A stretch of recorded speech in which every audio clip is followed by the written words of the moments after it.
Hi, I'm Angel with FleeceFun.com, and today I'm going to show you how to make this warm fleece hat. Now this hat is great because it's double lined, so it's extra warm, and it's also designed to come over the ears and low on the neck, so it's really easy to tuck into a scarf and just stay warm during the winter. Now the inspiration from this hat has actually come from you, my viewers and my readers. And the reason for that is that I know so many of you make these fleece hats for charity, which I think is so awesome. I can't tell you how happy it makes me when I get an email from someone telling me that they were able to make hats for charity, which is why I do what I do. So I wanted to design a hat that I knew would be extra warm and perfect for something in that way, and also just if you want to make a warm hat for your kid. And the great part about this design is that it works with most of the Halloween hat packs. So if you want to add ears onto it or horns, you can, because it's designed just that way. Alright, for this project you will need the following. For this project you will need half a yard of fleece in 1 or 2 colors, and sewing essentials, scissors, pins, that sort of thing, and of course Fleece Fun's free pattern that's available on fleecefun.com. Alright, now that you have those items, it's time to get started. You will need to assemble the pattern. For instructions, please see the Assemble the Pattern video. Now, since you're basically cutting out the hat twice, you can just layer the fabric. So if you have the lining fabric that's different than the exterior fabric, layer it on top of it and then cut out 2 at a time. This hat doubles as the front and back pieces, so you need to pay attention as to how you're going to cut it out. For the hat, you will need to cut out one of the exterior lining, front, from colors A and B. You have the option of making the hat reversible by making both the exterior and the lining out of fleece. You can also make the lining out of jersey knit if you want it to be just a little less warm. Then, after cutting out the back, you're going to take the pattern and cut it down along the line on the correct size to cut out the front. One of the exterior lining back from colors A and B. To do this, simply layer the colors together to cut it out all at the same time. Alright, looks good. Let's start sewing. With right sides together, sew the front of the exterior to the back of the exterior. Note that the front and back are not symmetrical. Use a 1/2 inch seam allowance and sew the side seams together, leaving the top V open. Repeat this step with the lining. Alright, now it's time to sew the V shut, and for some reason this can get a little confusing for people, so I'm going to take just a little bit extra time on this step. When I say sew the V shut, I'm talking about that V at the very top.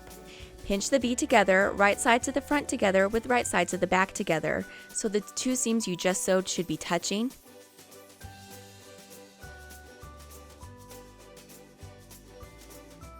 Pin and sew together in one continuous 1/2 inch seam allowance.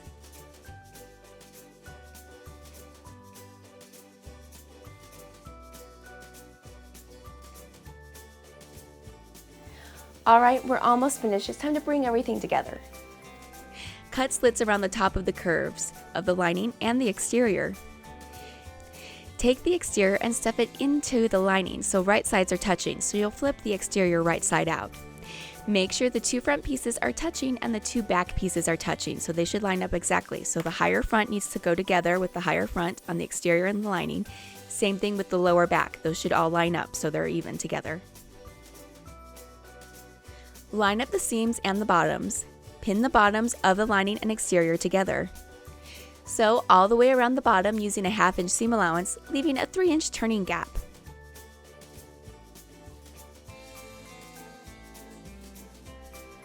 Cut slits in the curves, taking care not to cut through your seam allowance, and trim down places where the fabric is very bulky.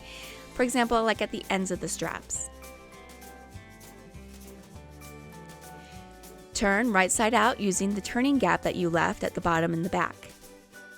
You'll need to work with it a little bit as it can be a tight squeeze. Once it's turned right side out, stuff the lining into the hat into place. You can hand sew the gap shut or tuck in the raw edge and sew the gap shut by machine. Top stitch all the way around the base at 1/4 inch away from the edge. This is optional, but highly recommended. You're finished. Your fleece hat with ear flaps is done. And you're finished, and you have this great functional hat that comes in sizes kid to adult. Perfect. Now, I'm sure you're going to ask me, what about baby? Baby's gonna pull that off its head. Let's be honest, okay? I have a baby chin strap hat, link at the end of this video. that you are looking for. And yes, there's a video tutorial for that one as well. You're welcome.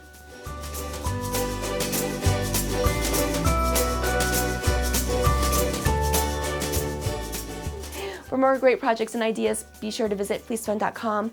I also have a fleece vest pattern there that is great for keeping your kid warm. I have a fleece pants pattern, all kinds of great patterns, and yes, they're free, like this one, and many of them come with a video tutorial, just like this one as well. And be sure to check me out on Facebook, Instagram, and Pinterest. Have a great day. Oh, and subscribe. Subscribe to this channel because I'm adding videos like this one all the time. Okay, I'm done.